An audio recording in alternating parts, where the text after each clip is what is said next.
Hi, friends. Welcome to Total Health Channel and a focus on how the Bible predicts economic collapse in the books of James and Revelation, and how most Christians miss the sequence of events.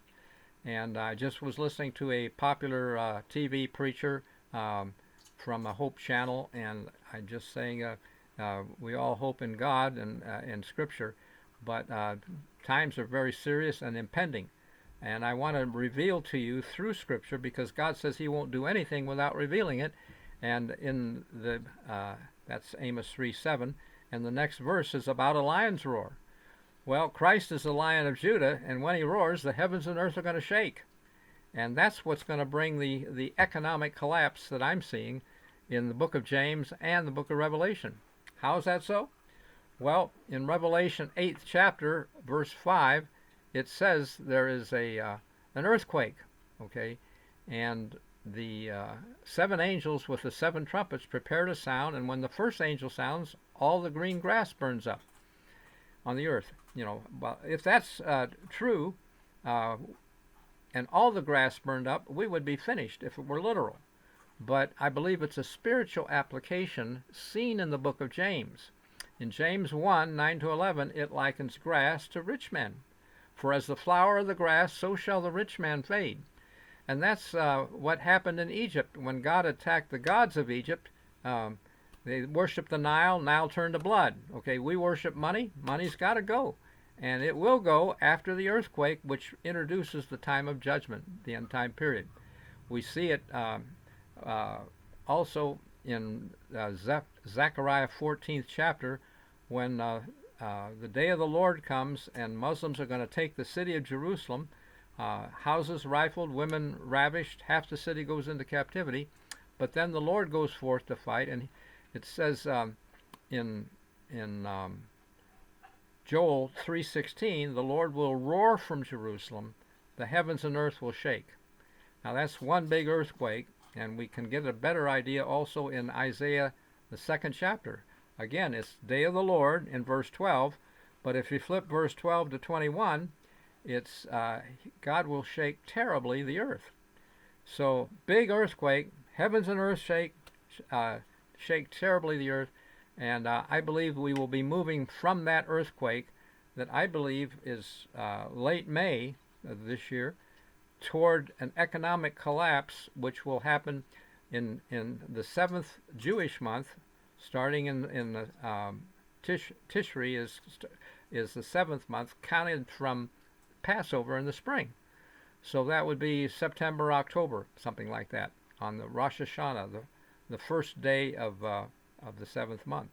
That's when the Feast of Trumpets was, and when the first trumpet sounds, these trumpets of Revelation will sound on a Feast of Trumpets, the first day of the new moon on the seventh month, counting from Passover as the first month. That's Exodus 12, verse 2. When God said, "This is the beginning of the month, the first month of the year to you," it does not mean January in the middle of winter.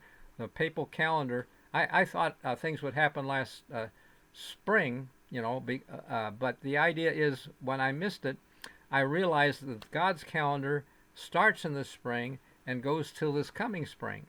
So that when Hamas attacked Israel in October, um, we're seeing things escalate, and we're coming to this spring when it's going to finish, I believe.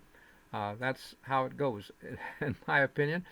And not only is Hamas doing the thing that's going to bring it, but also I came to realize that it says in Joel 2, verse 1 and 2, that the day of the Lord is a day of darkness.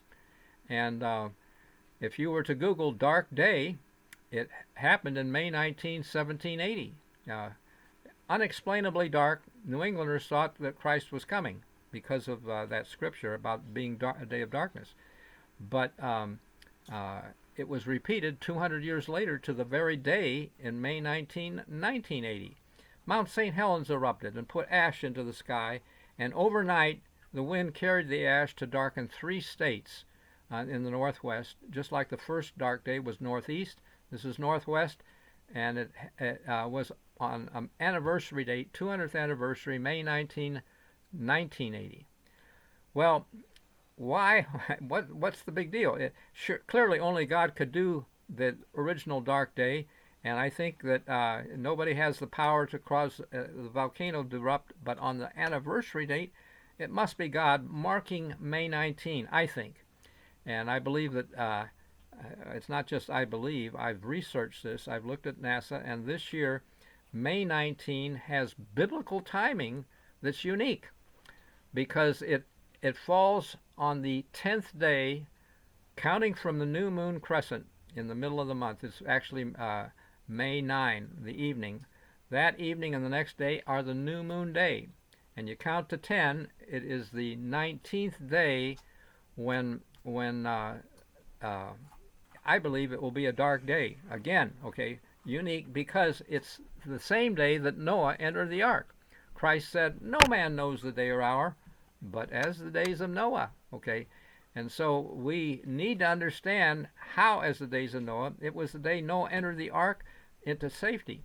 I just today heard about some folk that are going to South America for a mission on May 19. Well, that will be a good time to get out of here because just like the flood came a week later from when Noah entered the ark, I believe we're going to see earthquake a week later too. So hang on to your hats. Stay tuned to this. We'll explain it better another time. But thank you for listening and sharing this. Click the buttons to Twitter and Facebook. See what you can do. And thank you for it. God bless. And